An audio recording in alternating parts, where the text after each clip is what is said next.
Değerli konuklar, böyle sıcak bir günde bayramdan sonra beraberiz. Çok mutlu olduk. Ben Küçük Oteller ailesi adına yönetim kurulu üyemleri burada Belge Ulaş Bey. Hepinizi Başkanım Faruk Boyacı ve yönetim kurulu adına selamlıyorum. Bugünkü misafirimiz bir dostumuz James Wallace. Bunda güzel resimlerini buldu Seher Hanım sağ olsun. Ve şimdi tabii kendisi size İngilizce sunum yapacak. I want to present you Mr. Walker James Wallace. Please. Thank you. Thank you. It's nice to be with you. We'll take a picture. I apologize for coming to your culture and not being able to speak with you in Turkish. But I'm an old man and it's too late to learn new things. So I will make my presentation in English and ask that at any time, if I am going too fast or if something is unclear, just stop me and have a conversation among yourselves or ask for a translation, because obviously the time that you are investing in coming to hear me, I hope will be paid off by an understanding of some new ideas. I also ask that any time during this afternoon, if you have a question or a comment, or better still, if you disagree with something I say, please let's have a discussion about it, because that will make it much more productive for the group as a whole, and certainly much more interesting than just listening to me. With that, what I would like to talk to you today is about quality in the hospitality industry. And my presentation is going to try to convince you that quality in the hospitality industry, whether it be hotels or restaurants, needs to be approached quite differently than quality, for example, in a manufacturing operation. And the reason for this is real simple. If I'm doing something like manufacturing pens, or computers, or water bottles, or whatever this is, I have a very simple challenge. I design a product that meets a consumer need, and I deliver quality at some arbitrary level. Let's say this is 99.5% satisfactory quality with a 0.5 error level. It's fairly easy to do. An engineer can design the pen. A psychologist can look at what the consumer needs. A statistician can go and measure the quality level and the quality differences, and we can make adjustments going along.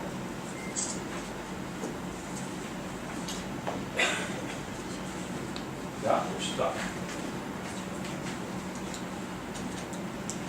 In the hospitality, it's not working, it's not going forward. Unless I may not be pushing the right button. I wasn't pushing the right button, I'm sorry.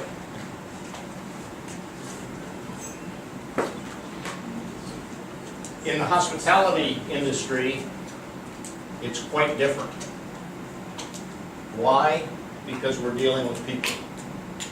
And the main product which we are trying to deliver is always aimed at people, and it's not tangible. And different people have different requirements.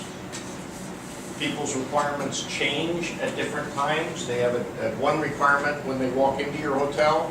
They have another requirement in the morning when they get up. They have yet another requirement if they have an issue. So doing this is not good enough. You can be doing this level of error avoidance and still not be creating the image that you desired it to create. You are blessed in Istanbul, from my limited knowledge of your industry, with an ability to already deliver very, very, very high levels of error avoidance.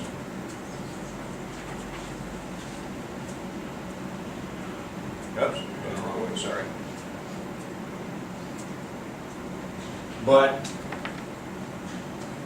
just doing this is not going to get you the repeat business. It's not going to get you the strength of the brand, and it's not going to get you the reputation as an industry that you want. So I'm going to propose to you today and try to show you how to do it. You need to think about quality differently than just thinking about error avoidance. But all quality starts with understanding of what business you are really in and what your customers are paying for. And I'd like to ask each of you to think for a minute, what is the answer to this question for whatever property it is that you are operating, and then write down that answer. I won't ask you to share it with anyone. I'll ask a couple later in the presentation. But I want you to write down the answer to this question for your property, and we will come back to that answer later in the presentation. So take just a minute, please, and answer the question of what business are you really in, or the same question said a different way, what do your guests pay you for?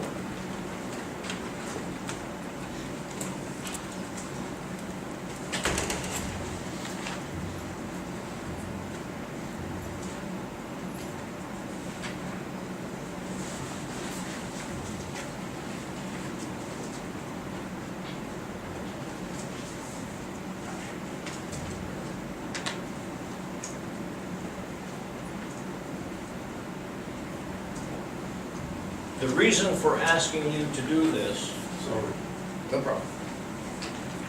The reason for asking you to do this is that at the foundation of all quality is the understanding of the true answer to this question. And there is no one perfect answer, because with different properties that you operate, you may have a different specific answer. But there is one general answer I will propose to you that feeds to those specific answers, and that must be in front of you at all times if you are in fact to deliver the quality that will build your business. So with that in your minds, let's go on to the next.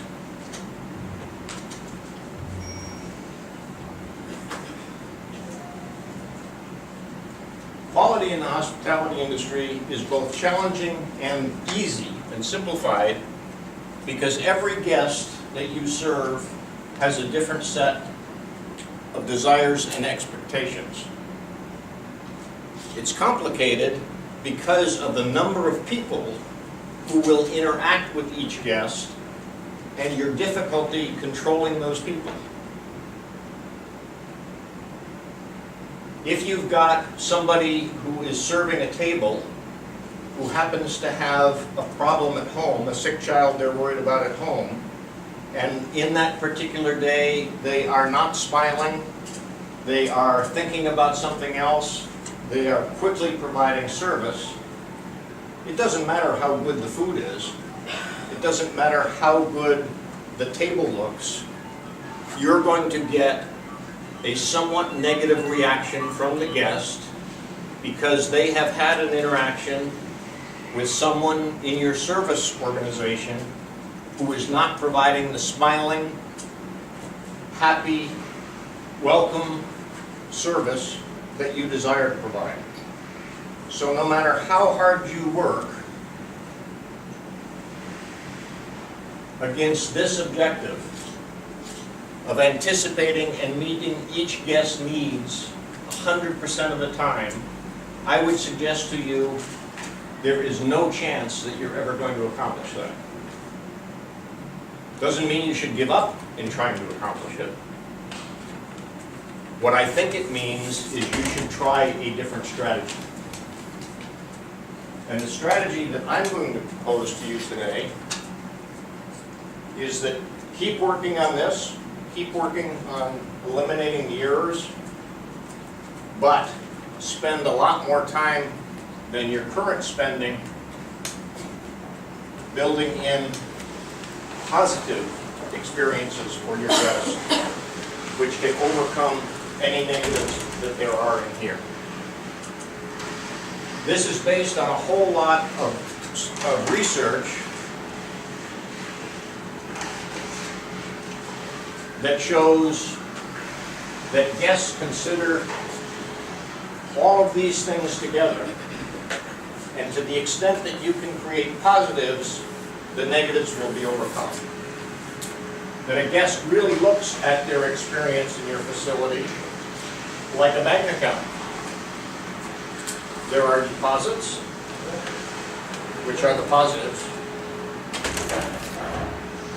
and there are withdrawals, which are the negatives. And in the end, what counts is the sum of these and the sum of these and how they offset each other. The vast majority of the hospitality industry, at least in the United States, has their management resources focused down here and is not giving much attention, nearly as much attention up here. They're ensuring that the beds are made properly, they're ensuring the room is clean, the bathroom is clean, the lobby is clean, but they're not working to build in positive guest experiences. And if you change your strategy and change your approach to maybe place a little bit less of attention down here so that you can provide more attention up there, you've got a much bigger chance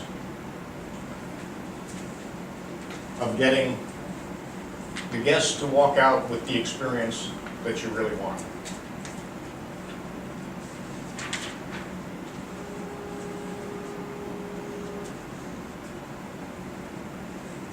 This also recognizes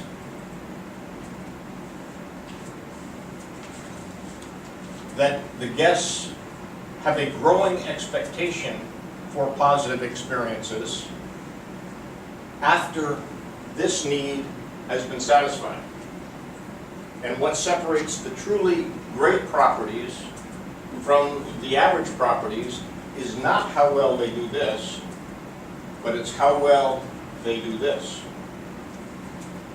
And it's how well they do this that produces return visits and which produces the word of mouth recommendations that result in new bookings.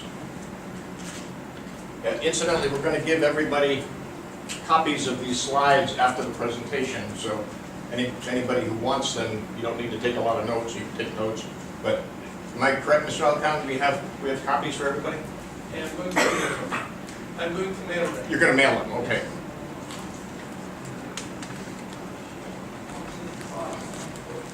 There is a tremendous amount of sociological and psychological study that says the quality of an experience for that meal or for that stay at the hotel is not this.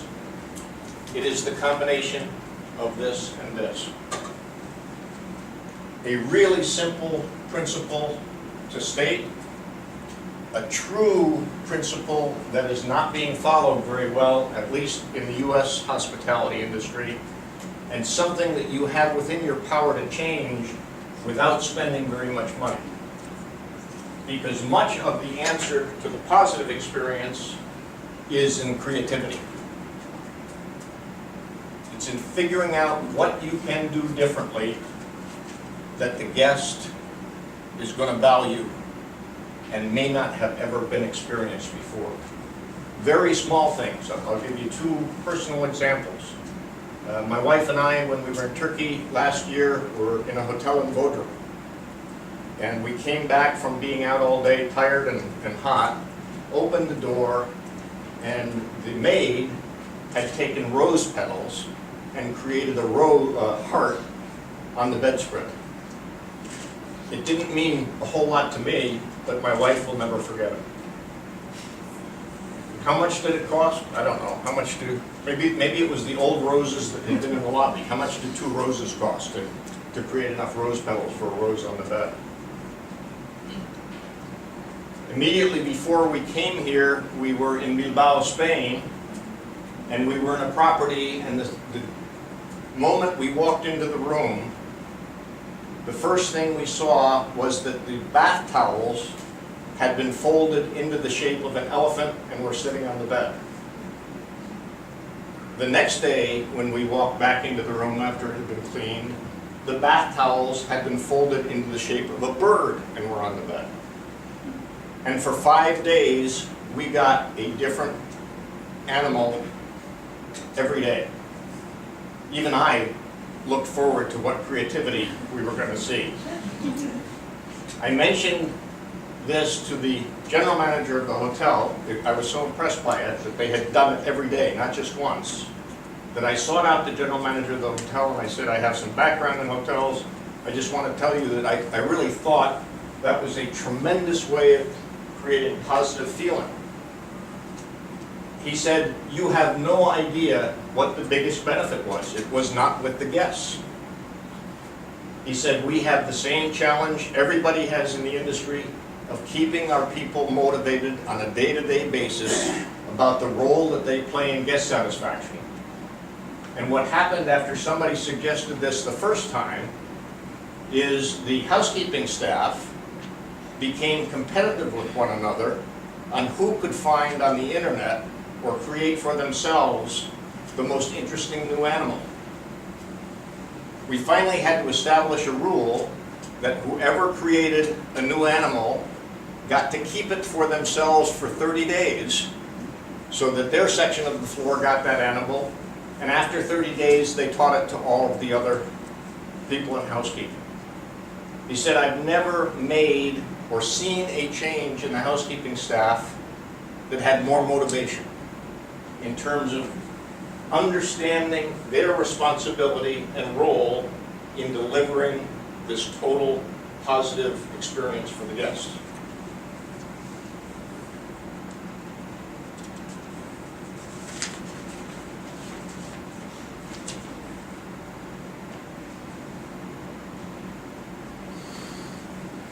If the positive experience up here is good enough, no matter how big this error is, it gets forgotten. And the simple reality of running the business is, it is a whole heck of a lot easier and cheaper to do this by creating positives than by trying to drive out the last 5 or 10% or 0.5% of negatives.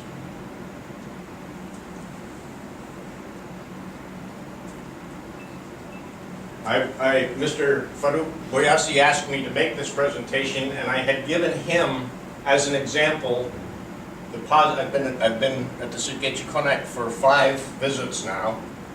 Here are the positives and negatives that I had experienced over the last 5 visits, some of which have been corrected, but not all of them. Smiling and helpful people. #1 motivator, #1 response from guests, I don't have the data for Turkey, in the United States. What do you want in a luxury hotel? I want smiling and helpful people. The smile counts for a tremendous amount. Negative, the other side of the coin. Hurried, unhappy servers at the buffet breakfast in the morning. Was there year 1? Was there year 2? Was there year 3? Was there year 4? Was there this morning? And stuff keep changing, but still. I don't care if the staff keeps changing. Somebody has got to figure out a way to address this. I haven't paid my bill yet, so I don't know how many euros a night I'm paying for it. But I bet it's a damn lot number of euros I'm paying for it. And I expect more than that. Positive side, quality and cleanliness of the room. Absolutely outstanding at this property, and it's also outstanding at every Turkish property I have been in. You do a tremendous job, either through your culture or your training or your labor availability, but cleanliness, you are unmatched as an industry in a country, in my experience. Negative, something at the Sirkeci Konak that cannot be changed, is the rooms are much smaller than we Westerners are accustomed to. This is a legacy property, it's a historical building, it's Europe, that's never going to change. If you changed it, you would have to start tearing out walls and making bigger rooms but fewer rooms, driving down your revenue. Why would you possibly do that? This approach says, recognize that. There's not a whole lot that you can do about that, but work in here to overcome that. The lobby amenities are great. There are plenty of fresh newspapers in the morning. There's beverage service during the day. There's some snacks put out in the afternoon. There are happy people out there. Incidentally, these happy people are the same people as these unhappy people. Don't know why, but it's an opportunity. But this is absolutely a positive from my experience. Quality breakfast with some interesting Turkish food included that we Westerners don't get to see all the time unless it's in the market, and we're probably going to be reluctant to buy very much of it, so it's great to be able to try it. Cash discount. Pay cash, you get a lower price. I may be giving away competitive secrets here, but an important positive. The owner leaves his phone number in the room. The rest of you in the industry may or may not have known that. I can reach him if I have a complaint. I have never, ever, ever, in the 45 years I've been traveling, walked into a hotel room and found a card written out by the owner saying, my objective is to give you the best possible experience. If you're not getting the best possible experience, please call me personally at this number. Big positive for me. I recommended somebody to the Sirkeci Konak, or I recommended many people to the Sirkeci Konak. The one I recommended this year was so positive that they called me 2 nights after they had been here and complimented me and thanked me for recommending the hotel. Never happened before. A tremendous positive for me, and I'll keep recommending people. What are the other negatives? The halls can get noisy. It's a small property. Not a whole lot you can do. It's pretty well soundproof. No flashlight in the room. Every quality hotel I stay in around the world, most every quality hotel room I stay in the room, has an automatic flashlight stuck in the closet in the event of an emergency, an earthquake, or a power outage or something. I really would hope to see that some year in the Sirkeci Konak. And last year, the car to take us to the airport was late. All in all, the positives significantly outweigh the negatives. It is, in fact, the best quality experience of any hotel I have ever visited or ever worked in. They can't do very much more about this. They can do an unlimited amount, an infinite amount more to build up here, just as the rest of you can in your individual properties. And the fundamental message that I would like to leave you with is, if you think that a quality experience is at the core of building your business, invest more in this while absolutely keeping up with this. How do you do that? Well, there are a whole bunch of ways. But before we go to those, I'd like to ask a couple of people, anybody who's willing, to share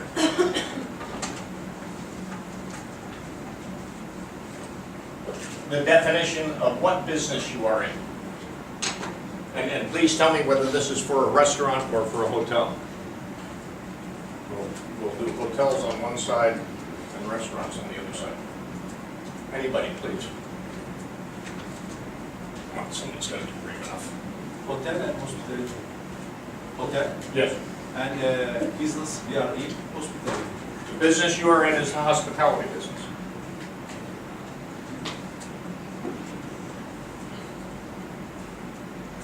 I work for the restaurants, but still it's a hospitality business.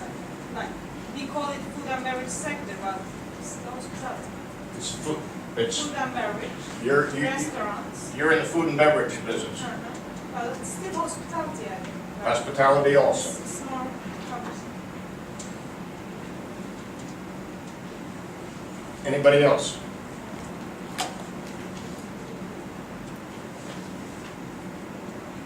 Somebody else.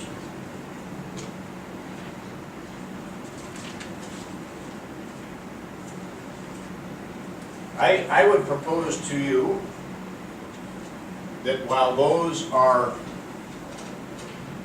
meaningful answers to the question, that they do not go far enough if you are in fact running high-level quality properties, trying to compete at the highest level. I would propose to you what your guests are paying you for and what you want to deliver to them is a positive guest experience, an experience is the key word here, which is so good it produces memories.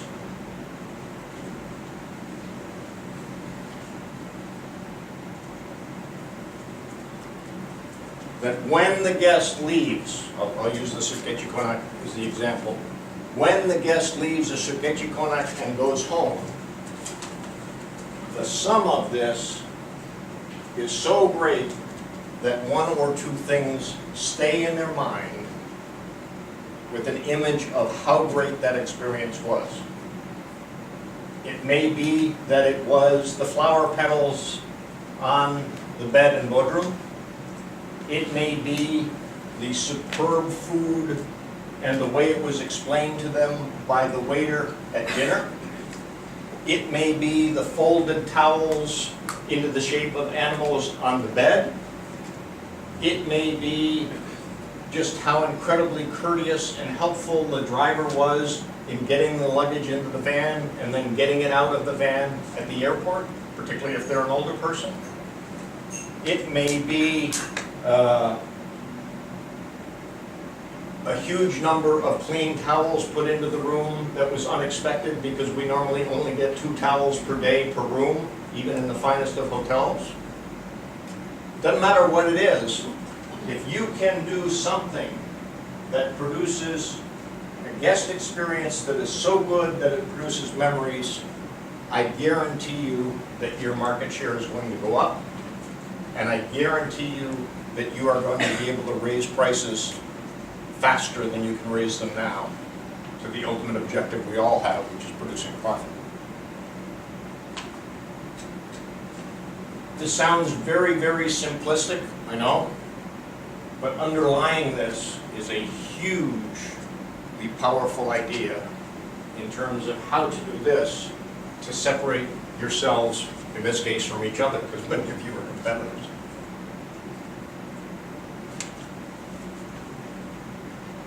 Yes? I'm sorry, sir, I don't follow you. Okay. We were looking for the definition, what business are you in? Great. And what do your guests pay you for?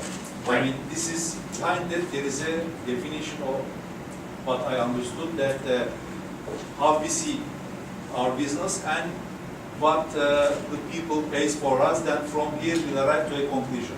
We arrive to the conclusion, I understand. I mean, positive guest experience, so it produces memories. So you want to say that we are in a job to create memories. You are We are in in a job to create experience. We create experience. I mean, something like that. you, Or can we give a definition much more conventional way to this one? what I want to encourage you to do is to move off the traditional commercial definition of I sell rooms, I sell hospitality, I sell good quality meals, I am in the food and beverage business, and go to a definition that says what counts is the guest experience. And the ultimate guest experience, the very best guest experience, is a guest experience that is so strong that it creates positive memories. Because I believe if you do that, if you believe that this is the ultimate driver of your business, you have an unlimited amount of opportunity to work differently than maybe you are working today. You'll have a mental shift in the way you lead the people in the hotel, in the way you reward your employees, and that by doing this, well, this sounds very soft and it sounds very, in English we say soft and fuzzy. It doesn't sound nearly as good as market share and financial profit. This soft and fuzzy is consistently demonstrated as a huge driver to build a business. This soft and fuzzy, as opposed to this more traditional commercial definition, it's not a build it like this, it's a build it like this.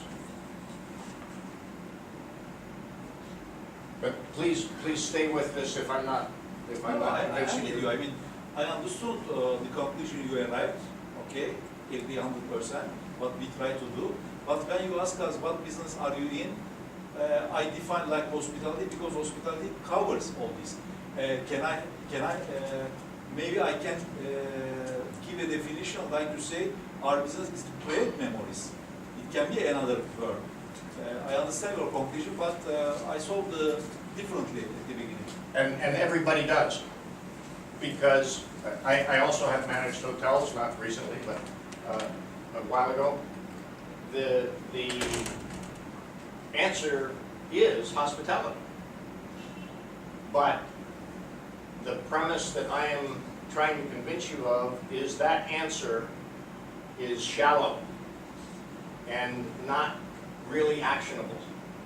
Not as actionable as leading your staff in saying, let's think about this business differently than we have. And let's stop thinking that we're selling rooms, clean rooms, and excellent rooms, and food and beverage, and excellent hospitality in the food and beverage. And go down to where the real power is. The real power is guest satisfaction. And the ultimate in guest satisfaction that we've discovered so far anyplace, maybe there'll be another one, is when the guest satisfaction is so great that it produces memories. But I will tell you that when properties have made this change, and they've really put attention and effort and creativity against it, it drives business results. I am a hardcore businessman. I'm really only, I'm not a psychologist, I'm focused on profitability. And when I started working with this, I thought, well, yeah, maybe that's for other people. When I got into it and I saw the change that it could produce in a property, I realized, wow, the attention up here with the objective of this is one of the biggest things that I can do to drive market share and higher prices. Market share and higher prices are good things.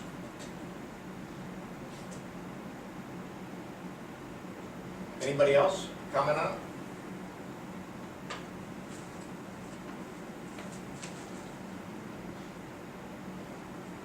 I've already stated this, but what you want is a positive guest experience. You want the totality of this.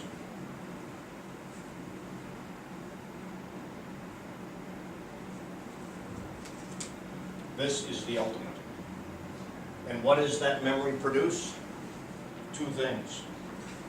My actions from this at the Suitcase Konak are, I keep coming back. This is visit number 5 out of 7 visits to Turkey. I recommend this to others. I counted up how many nights of occupancy I had sold as a result, and I need a commission on this.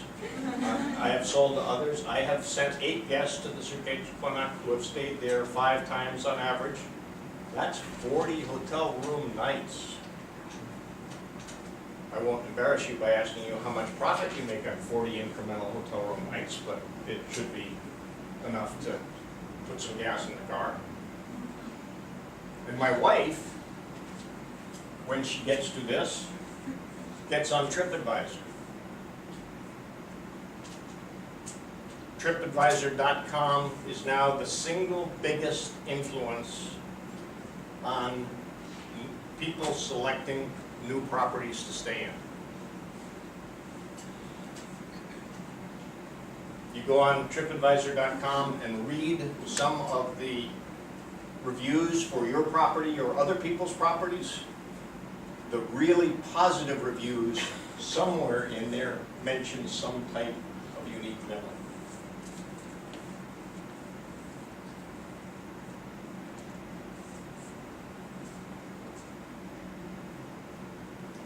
How do you do it? Easy to talk about, almost too simple to have invited you to come and spend your valuable time to listen to encouragement to shift from here to here. Let me try to pay that off by suggesting some things that you can do in order to get there.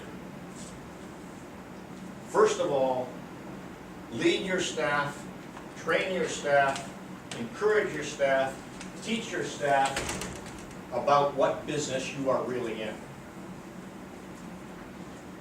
And if you don't accept this, at least go beyond this to something different. Something that focuses on the guest end result, because the guest end result is all that counts. You may very well choose to state this differently for your property, or you may have different properties where you will state it a little differently for different properties. But move from here, at least part way to here, or if you believe me, move all the way down here, and I promise you, you won't be sorry. You can't just do this by yourself. It has to be the culture of your total organization believing that there is a difference between this and this. It becomes cultural within an organization if it's going to work.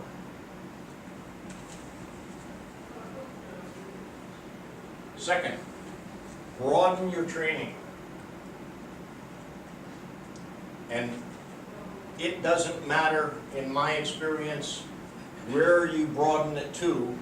What matters is that you broaden it. That you get people starting to think about different things.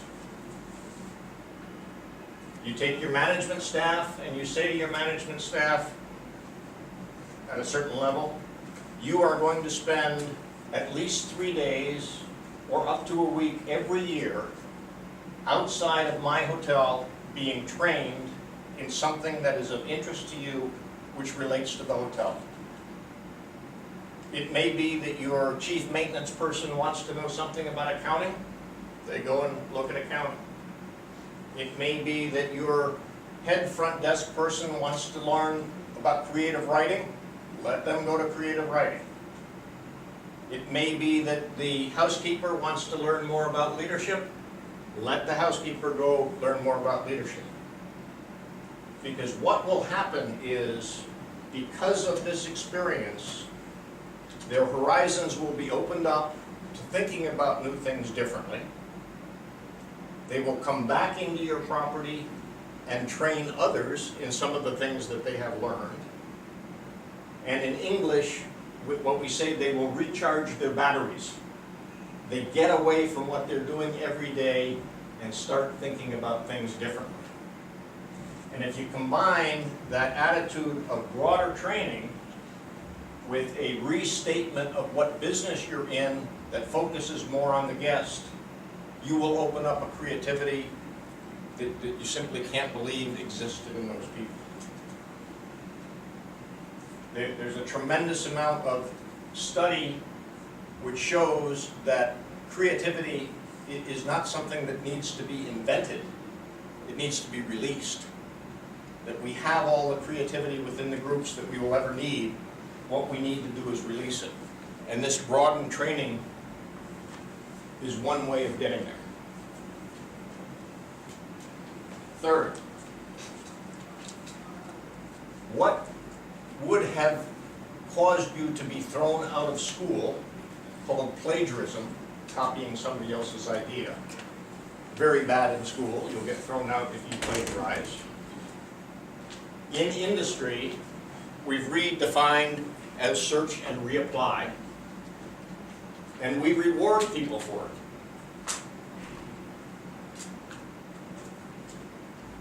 So tell your people, lead your people, show your people that they can go out and explore alternatives by looking at what other people do both within the hospitality industry and outside the hospitality industry to find better ways of building a positive guest experience.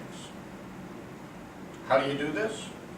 First of all, you go to different geographies within the hospitality industry to look for things, but look at different industries. How does a bank receive a really important customer when they come in to make a deposit? What is the physical setup in which they bring a customer in, an above average customer in to make a deposit? I'm tempted also to say, how does the airline industry treat people as they come to check in? But that's such a horrible guest experience that I don't know what you would learn from it. But there are service industries and there are other industries. How does FedEx, when you step up, you have FedEx, right? You use FedEx. Or FedEx or DHL or UPS, whichever one services this geography. How do they deal with you when you come in to make a package? How do they deal with the customer when a package is delivered? You have to look for examples to go out and study. But when you find one, it's free. Somebody else has already done the work to develop it, and all you have to do is be wise enough to recognize it and then capitalize on it. I did just as one example, I did a project several years ago for UPS in the US. They were already the fastest delivery service in the United States, but they wanted to get even faster. They couldn't figure out how to do it. What we came up with was they went out and studied fire departments and ambulances in terms of the systems that were being used to dispatch fire department trucks and ambulances to emergency situations. They reapplied some of those principles and reduced their response time by something like 10%, which in that industry is a huge, huge change. You can do it as well, and you can encourage your people to do it as well. And when they do it, reward them. But the biggest single one that you can do is to build in surprises. Surprises for your guests do not come automatically or naturally. They are designed by you. The guest doesn't care whether it's designed by you. All they care about is whether they've been surprised. And everything is open to you. And it costs, most of these things cost almost nothing. Back to the rose petal on the bed example. Back to the folded towels example. We were in a hotel not too long ago where in the evening there was, on the front desk, there was a huge vase of long stem roses that had thorns cut out. And as each female guest walked by, someone would pick out a rose and say, "Madam, would you like to have a rose with you?" And it had a little plastic around the bottom of it. My God, you would have thought that the whole Bell staff had kissed my wife. She was so excited. How much did it cost them? I don't know, $2 lira. Surprise, she'll never forget that. And your business, your fundamental business, is full of opportunities for surprises. And you do a lot of these things already, but you do them at a level where they're no longer surprises. A free dessert at dinner, a glass of wine, complimentary glass of wine at dinner. Some of you run small enough operations where the chef may come out of the kitchen and explain what the alternatives are. Some of you offer complimentary services, which a guest can sign up for. There are an infinite number of opportunities for surprises. And the power factor of a surprise, you have a little mistake here. You put a surprise in there, that not only is gone away forever, but you've created a memory which that person is going to go and act on. And I will be a little sexist in saying the surprises and the memories are usually easier to create for your female guests than your male guests, because females are more attentive to these things than we males are. But there are helpful surprises too that you can build in for the male guests.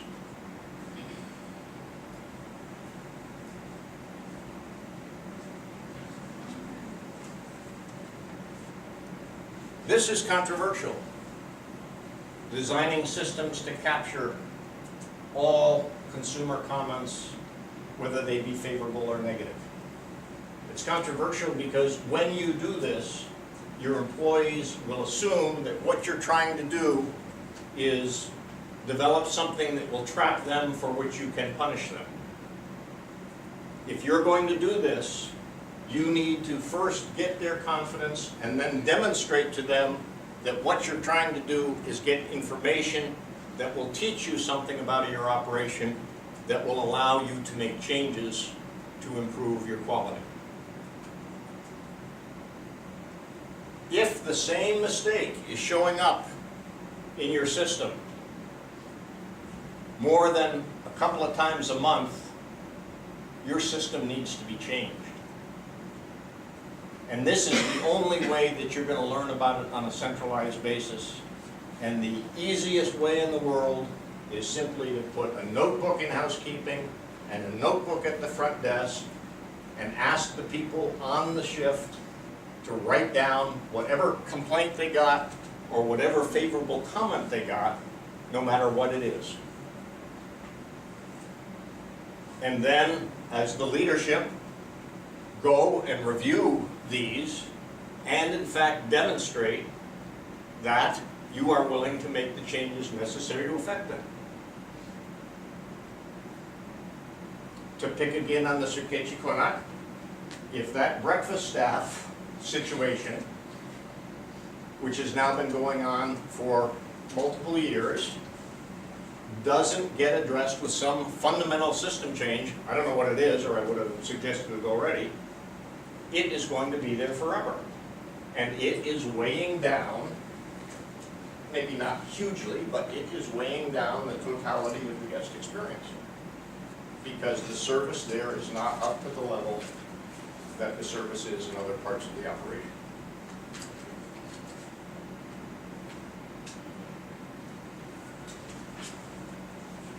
Make this your competitive advantage. Make this positive daily experience, executed through surprises, or not executed through surprises, the basis for separating yourself out from your competition, which in turn will produce greater market share and the ability to price.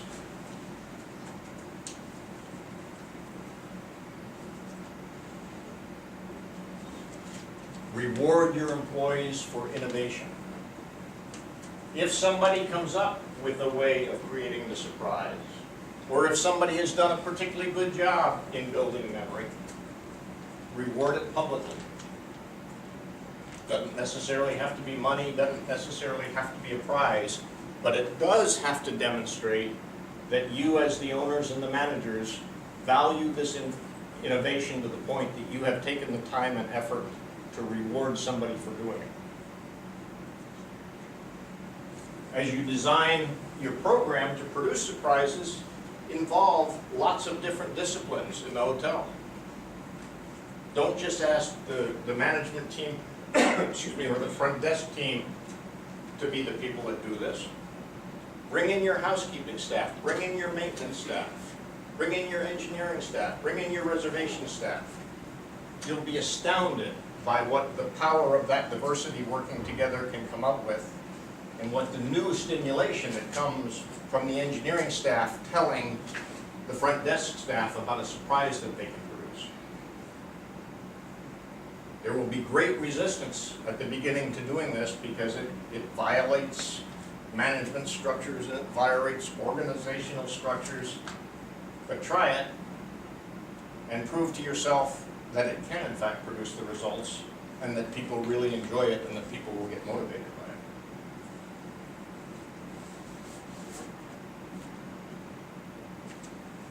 it. Major problem in our industry. When we get a negative, I'm making a horrible mess out of all this, but when we get a negative up in this box, the people who are going to have to deal with it have not been properly trained or properly empowered to deal with it. The front desk clerk has somebody come down in front of the front desk who is so mad that they're literally shaking. Any of you who've worked at the front desk know exactly what happens. Have they been trained in the psychology of how to deal with that irate customer? I'll bet they're in a single property here where your front desk people have actually been given that training. Training takes half an hour, 45 minutes. When somebody comes down, when somebody grabs the housekeeper, the poor cleaning lady for the room, and says that they found major dirt or major human dirt or insects or, God forbid, a dead mouse in the corner of the closet, it happens. Has that housekeeper been trained in how to deal with that? Does that housekeeper have the knowledge about the steps that she should take to turn that negative experience into at least a neutral experience?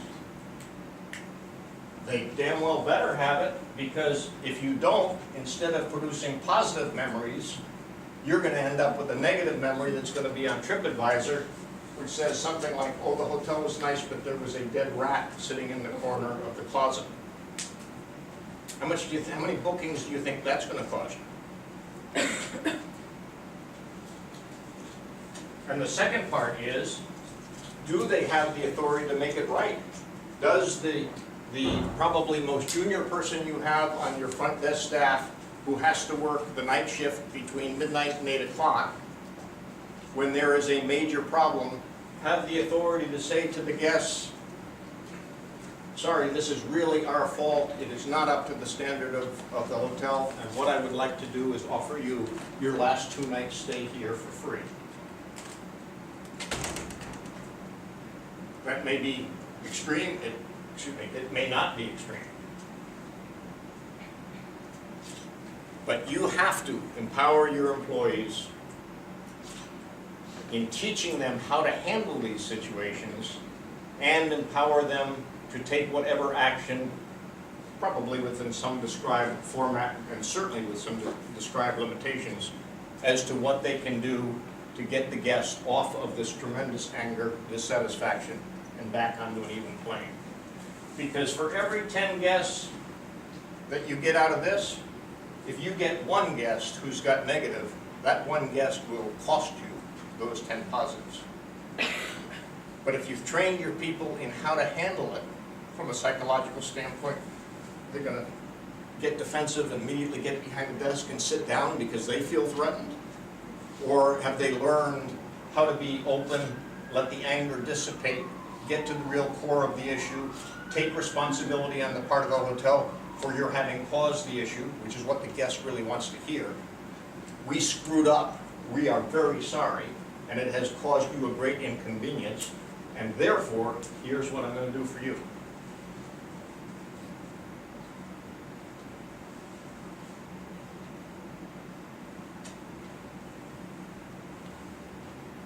This is when perfect quality exists.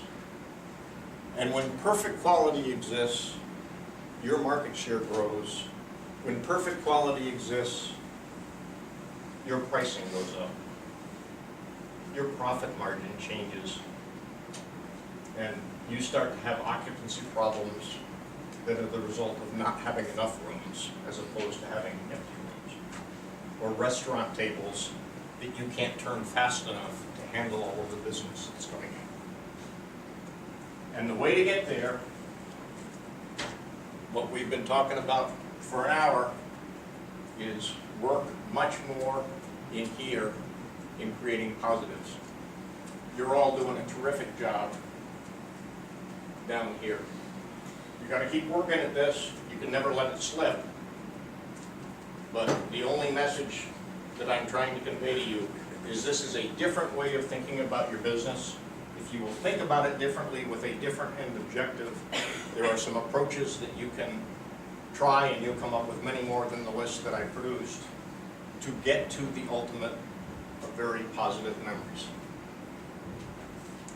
Any questions? Any comments? Thank you for coming in the heat to listen.